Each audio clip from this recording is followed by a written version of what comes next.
上世紀80、90年代係港台娛樂圈嘅黃金時代，無論影視圈定係歌壇都蓬勃發展。喺呢個時代嘅浪潮裏邊，湧現出咗一批又一批嘅演員同埋歌手，佢哋往往憑借一首歌或者一部劇就能夠一夜爆紅，年紀輕輕就嘗遍咗名同埋利嘅滋味。當然，冇任何一個明星能夠一直紅落去。當風口過去，冇過硬嘅實力同埋作品傍身，或者因為啲醜聞，佢哋都逐漸過氣啦。呢幾年娛樂圈逐漸慘淡，內地嘅機會反而多咗起身，唔少藝人瞄準咗內地呢塊肥肉，紛紛前去撈金。之前有粉絲基礎嘅，亦都揾得風生水起，比如陳小春、張智霖呢啲，國民度好高，口碑唔錯，通告不斷。而嗰啲金字塔下邊嘅藝人們，日子就冇咁好過啦。佢哋喺內地賺錢嘅方式，並唔係主要靠演戲。總結起身大概有3種：走穴商演、直播帶貨、接演爛片。一、走穴商演。此前有網友發現浙江溫州某公司簽入咗老牌嘅港星魏俊傑。喺視頻裏邊，魏俊傑成個人肥咗一大圈，同以前嘅形象相去甚遠，令人根本都唔敢認。啱啱出道時候嘅魏俊傑，非常之意氣風發同埋英俊瀟灑。即使同古巨基企埋一齊，都係完全唔輸俾佢嘅，因為生得靚仔，仲被外界稱作師奶殺手。而家嘅魏俊傑唔單止發福變肥，仲有一種講唔出嘅油膩感，被網友們吐槽都呢個形象啦，仲故作醜態出嚟博眼球，真係破壞咗以前俾人留低嘅好印象。據了解，魏俊傑復出嘅代言費係35萬2年，商業演出費6萬蚊一場。呢個價錢雖然放喺娛樂圈裏邊唔算特別突出，但係佢呢種喺內地瘋狂代言撈金嘅樣，仲係令到網友們感到不適。魏俊傑除咗撈金食相難睇，早幾年同滕麗名喺埋一齊嘅時候，出軌比自己細20歲嘅張麗華，亦都引嚟咗無數網友嘅批評聲。出軌嘅人最終都冇得到好下場，後嚟張麗華都被爆出軌，魏俊傑甚至仲因此差啲輕生，亦都係非常之令人唏噓啦。李彩華係大家好熟悉嘅女演員，佢曾經《回家的誘惑》裏邊飾演嘅艾莉，令到人睇到咬牙切齒。呢部劇可以算係李彩華嘅巔峰之作，更加令佢喺內地無人不知、無人不曉。但之後佢再都冇拍出更加好嘅作品。就喺前不久，仲有網友曝光李彩華幫個叫伊哥嘅網紅端茶倒水，唔少網友吐槽李彩華為咗賺錢真係不擇手段，唔單止幫伊哥夾菜。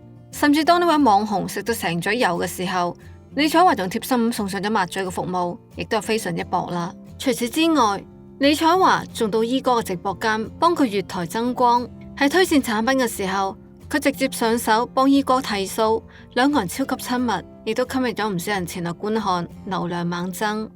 如今嘅李彩華喺好多人嘅眼裏邊就係自降身份，被網友吐槽佢周圍走穴商演賺錢。明明仲有唔錯嘅演員，唔係好好地拍戲，偏要去賺快錢。前不久某個鄉村活動上邊，李彩華仲去咗現場。萬梓良喺《古惑仔》等劇裏邊有住精彩嘅表現，圈咗唔少嘅 fans。雖然長相唔係大眾審美嘅靚仔類型，但係總體形象係比較陽光有男人味。曾經形象好好嘅萬梓良，近年亦都多次陷入網友嘅批判。有網友喺網絡上面曝光咗張萬梓良攬住 fans 親吻嘅相，引嚟咗熱議。好多網友評論話，萬梓良唔應該對 fans 喐手喐腳。呢幾年，萬梓良已經好少再出嚟拍戲啦，賺錢嘅方式基本上就靠走穴商演，憑借住曾經嘅名頭，佢都接到唔少嘅演出，賺到盆滿缽滿。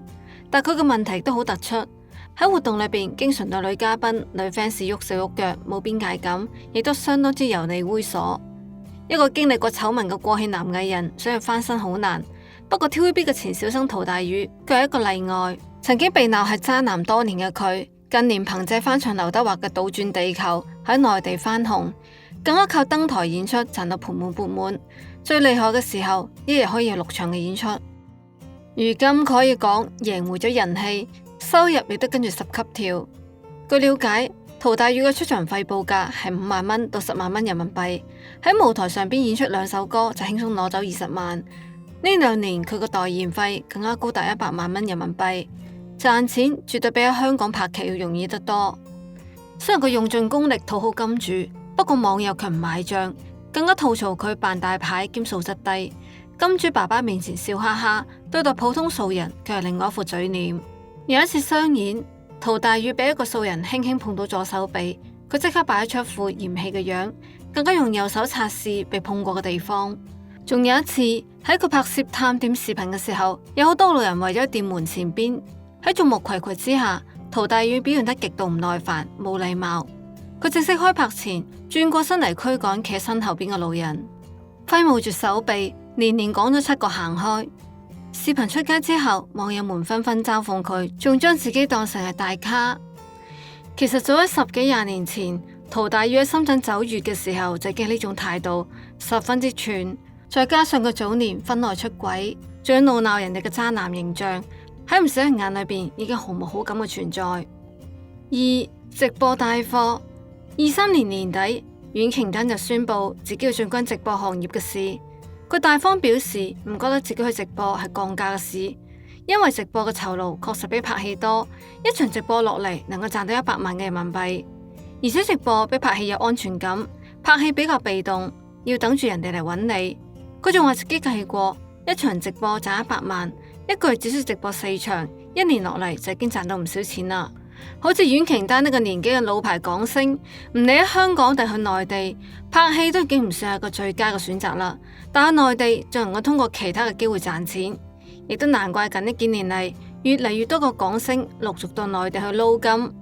不過亦都唔係所有人撈金都好似阮瓊丹一樣咁保持體面，仲有好多人喺開始直播之後，俾網友話晚節不保。比如導演王晶，佢個《賭神》《九品芝麻官》等作品，至今都係觀眾心目中經典嘅影片。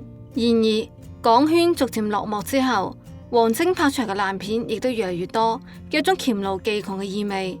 後嚟佢選擇咗北上撈金，帶住個女黃子涵上小楊哥嘅直播間，引起咗網友嘅熱議。王晶呢次加盟到網紅小楊哥嘅直播間裏邊，純粹係為咗幫個女鋪路，漲下熱度。雖然王晶好有名，但佢個女佢係個小透明一個。王晶為咗等個女能夠被大眾認識，亦都係諗咗唔少嘅方法喺直播間裏邊各種博關注。最經典嘅一幕就係佢喺直播間裏邊對小楊哥許諾，如果能夠令到大家幫自己個女點10萬嘅關注，就等小楊哥做電影嘅男主角。除此之外，王晶又表示，如果關注嘅人數達到10萬以上，女主角任你揀。呢番話講出嚟，即刻引起咗網友們嘅反感。本身王晶呢幾年就拍唔出咩好嘅作品啦，而家仲為咗個女嘅熱度，隨便許諾電影嘅角色。網友們見到之後，亦都紛紛吐槽，而家嘅明星冇底線，為咗賺錢同埋所謂嘅熱度，走到網紅嘅直播間裏邊，連自己正經嘅導演事業都唔搞啦。王晶嘅操作頗有啲晚節不保嘅意思。陳浩民呢幾年嘅口碑亦都唔係幾好，羅敏門事件之後，佢嘅形象急速下滑。早幾年出道嘅時候，仲有《封神榜》咁嘅經典劇集，而家為咗賺錢，接拍嘅都係好似《奇門密探》咁樣嘅爛片。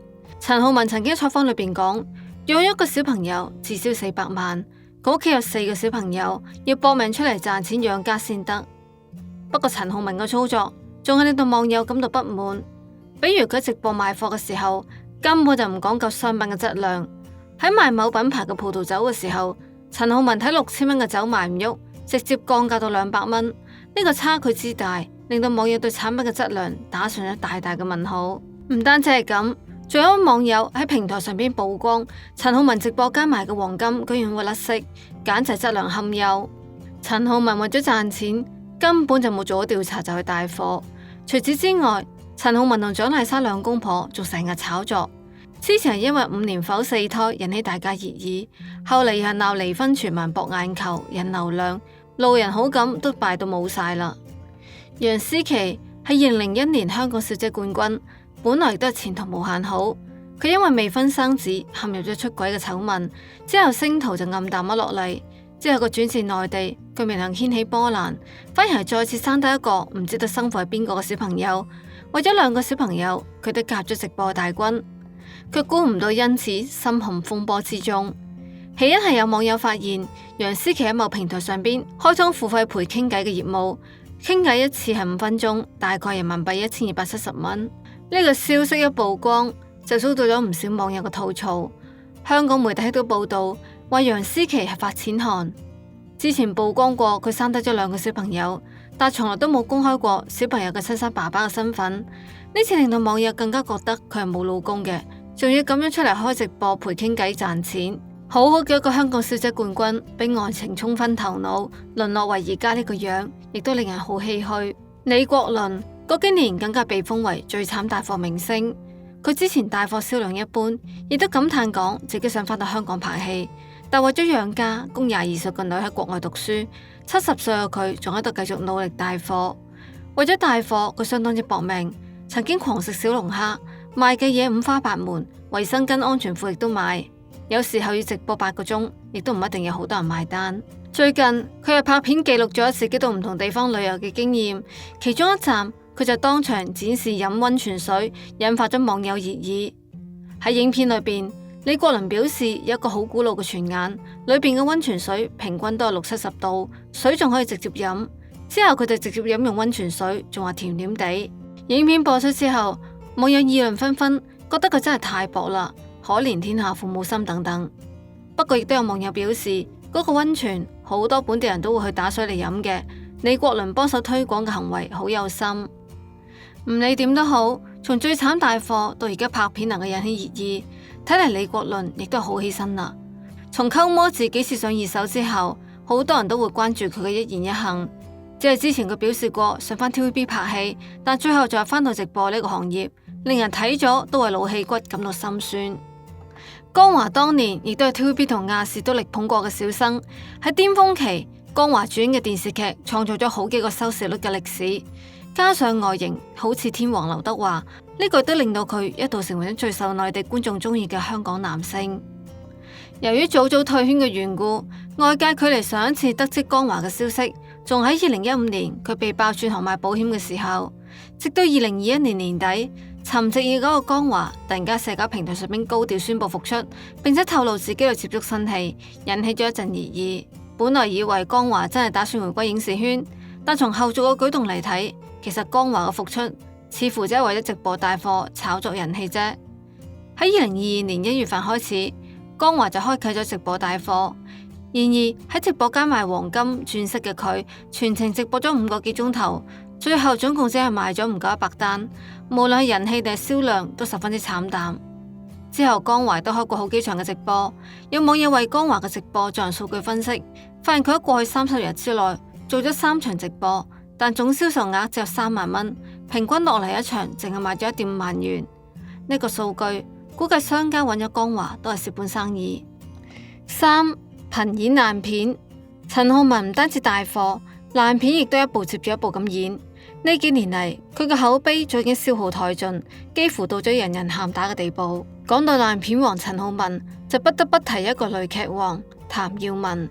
佢仲曾經係梅艷芳嘅入室弟子，識唱歌，能夠演戲，金像獎、金馬獎都攞過，可惜差啲顏值，亦就差咗好多際遇。本來就喺香港人氣唔高，亦都唔受捧，加上影視行業日薄西山，譚耀文一早去到內地打拼，演過好多令人印象深刻嘅角色，《仙劍一》裏邊嘅姜明，《後宮》裏邊嘅太監汪直等等，但係仲係唔紅。後嚟接連出現一系列嘅雷劇，《天天有喜》、《土地公》、《土地婆》等。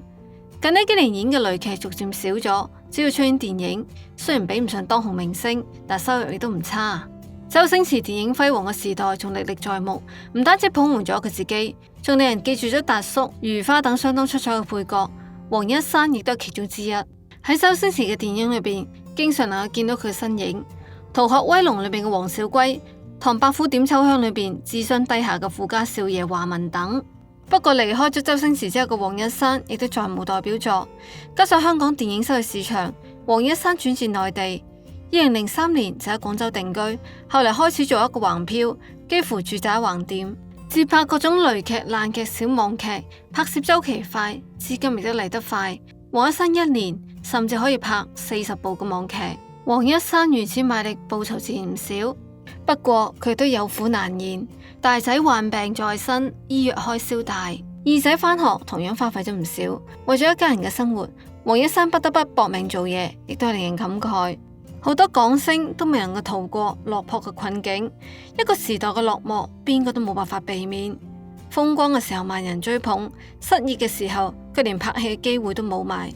身在洪流之中，唯一能夠做嘅就係順勢而為，努力生活。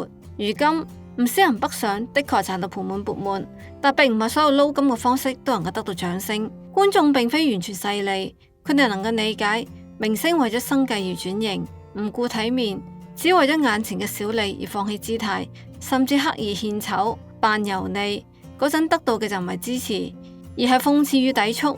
畢竟香港藝人曾經係成個華語娛樂圈嘅標杆，佢哋嘅專業精神、敬業態度同埋藝術追求，曾經令幾代觀眾津津樂道。因此，如果喺賺錢同埋體面之間揾到平衡，先至係關鍵。大家覺得如今嘅港星北上撈金，係應當理解嘅現實選擇，定係對港娛昔日榮光嘅一種消耗？